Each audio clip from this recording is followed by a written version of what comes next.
La première lecture que nous avons entendue est porteuse d'une grande force évocatrice. Le passage dont il est question se situe à l'époque du retour de l'exil du peuple hébreu. On est autour de 530 avant Jésus-Christ. Alors que le peuple a perdu tout ce qui faisait sa fierté et son identité, alors qu'il a perdu son roi, qu'il a perdu sa terre, qu'il a perdu son temple, le voici maintenant de retour dans Jérusalem. Mais Jérusalem détruite. Sous la direction de Néhémie, Israël entreprend la restauration de la Cité sainte. Et sous la conduite d'Esdras, le peuple élu va redécouvrir l'enracinement de sa foi. La loi, la Torah, raconte le don de Dieu et tous doivent l'entendre. Ainsi, quand nous voyons la foule rassemblée, ces hommes, ces femmes, ces enfants, nous découvrons quelque chose d'essentiel, à savoir que l'unité du peuple de Dieu se fait autour de l'écoute et de la célébration au sens le plus noble du terme de la parole. Car précisément, bien sûr, c'est le texte de la Torah retrouvé qui est proclamé, mais précisément il est proclamé comme une parole vivante. Le livre est ouvert, comme le lectionnaire et l'évangéliaire. Le livre est ouvert et il manifeste ainsi la présence de Dieu au milieu de ses enfants, de son peuple. Et en entendant la parole lue dans le livre et en écoutant non seulement la traduction, mais les explications, les interprétations que les Lévites étaient chargés de donner, tous comprennent, c'est-à-dire font leur le don de Dieu à chacun d'eux et à tous les hommes. Les fils d'Israël ainsi rassemblés découvrent leur identité, qui ils sont vraiment pour eux-mêmes et pour le monde entier. Et nous contemplons ici les prémices de l'Église dans ce peuple d'Israël, ce peuple de Dieu rassemblé, convoqué, appelé par Dieu autour de sa parole. Nous avons ici en germe, comme on dit en hébreu dans cette Kahal Adonai, l'Ecclésia, l'assemblée des saints que Dieu convoque par sa parole pour les rejoindre de sa propre vie qui est amour. Car la parole de Dieu est efficace, elle accomplit ce qu'elle révèle, à savoir que Dieu est amour, communion de trois personnes qui tirent leur unité des relations d'amour réciproques qu'elles entretiennent les unes avec les autres. Comme jadis, les Lévites prenaient le temps depuis l'aurore jusqu'au milieu du jour, nous dit le texte. Vous imaginez ? Pour expliquer la parole de Dieu, nous avons pris le temps et nous prenons le temps, pas autant, mais nous prenons le temps d'écouter cette parole, nous aussi, à chaque Eucharistie, et j'espère même tous les jours pour chacun d'entre nous. Nous prenons le temps aussi de bien entendre et de bien écouter Saint Paul, qui nous expliquait dans la deuxième lecture comment comprendre l'unité de ce peuple rassemblé, cette Église de Dieu. Elle n'est pas seulement une organisation bien huilée, elle n'est pas une corporation qui aurait su traverser les siècles en apprenant à équilibrer ses différentes fonctions. D'abord et avant tout, Paul nous dit que l'Église n'existe que par le Christ, qui est son Seigneur et son Dieu. Et il a voulu qu'elle soit son corps. C'est parce qu'elle est d'ailleurs le corps du Christ que l'Église est harmonieusement équilibrée, nous dit Paul, dans ses ministères et ses charismes, à l'image de l'harmonie qui règne entre les trois personnes divines. Car, ne l'oublions jamais, nous sommes au terme de la semaine de prière pour l'unité des chrétiens. L'Église ne tire pas son unité d'un organigramme, d'une répartition des rôles entre ministres ordonnés, baptisés, entre hommes et femmes. Non, l'Église tire son unité de l'action de l'Esprit Saint, amour partagé du Père et du Fils.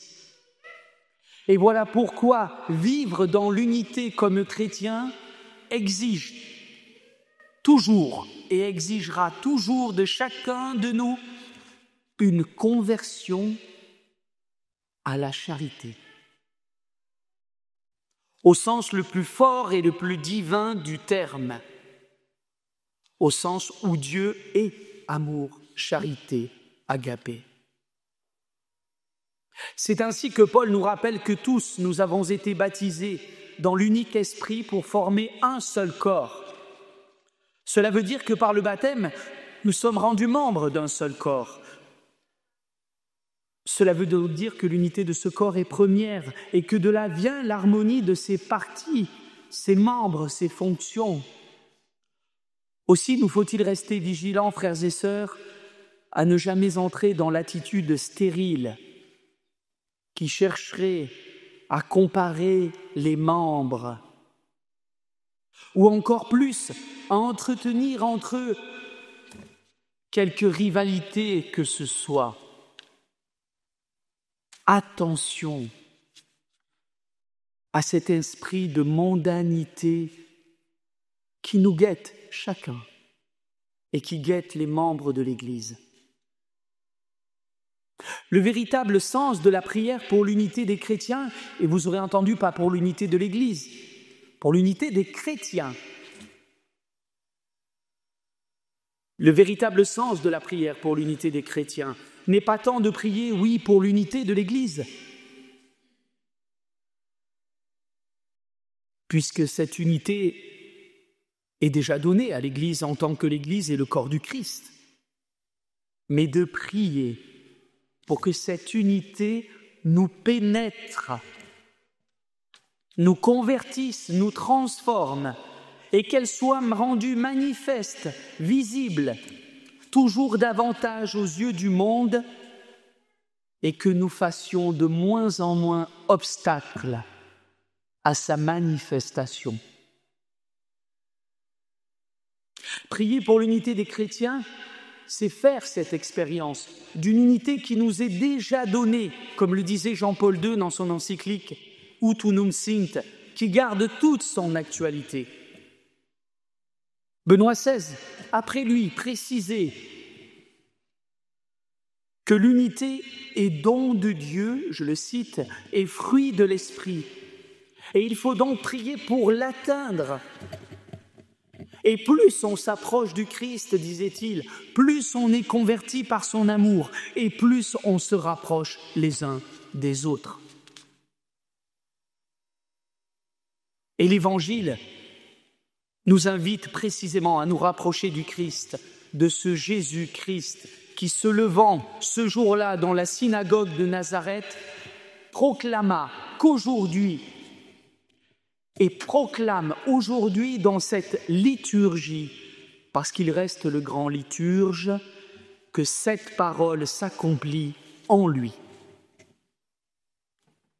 Autrement dit, qu'il est cette parole de Dieu faite chair qui vient réaliser cette unité de tous les membres de son corps et étendre cette unité au-delà même à toutes les nations. Dans sa parole, frères et sœurs, Dieu agit réellement parmi nous, parmi les hommes.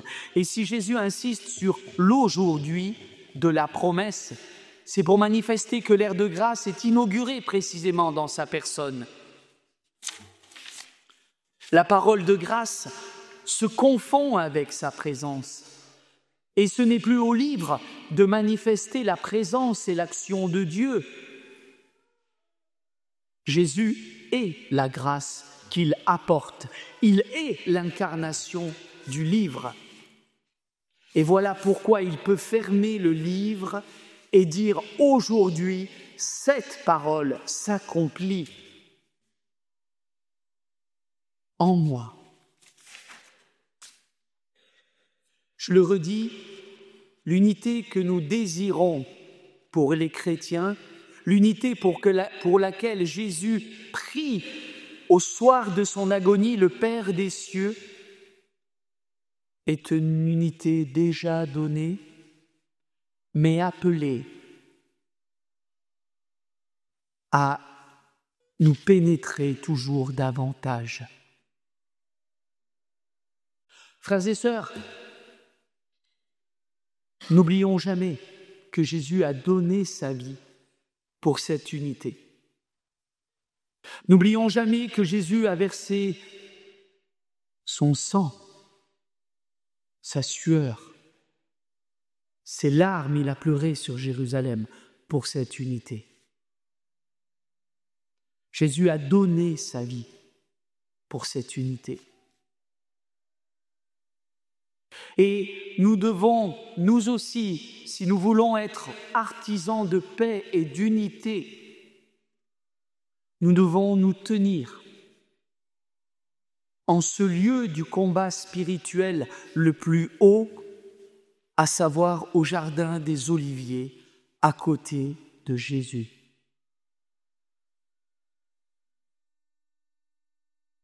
Notre attitude défigure trop souvent le visage de l'Église de Dieu, parce que précisément,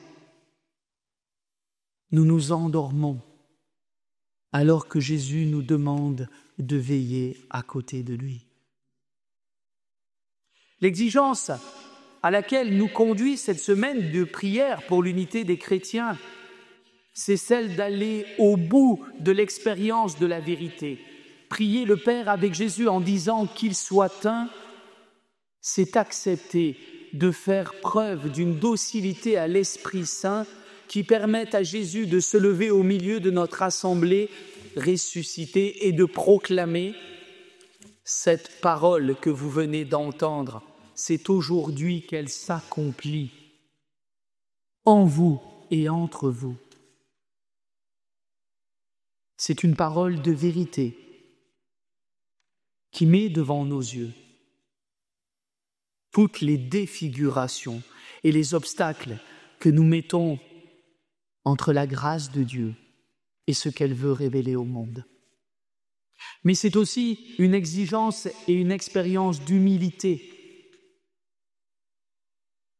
parce que cela nous invite à reconnaître notre pauvreté et à demander à Dieu la grâce de pouvoir être les canaux toujours plus conformes à cette grâce qu'il veut diffuser au cœur du monde.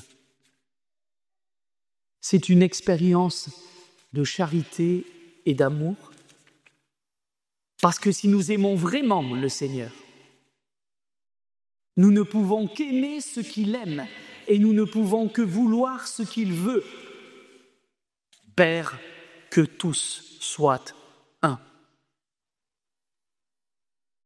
Voilà le cœur même de la volonté de Dieu.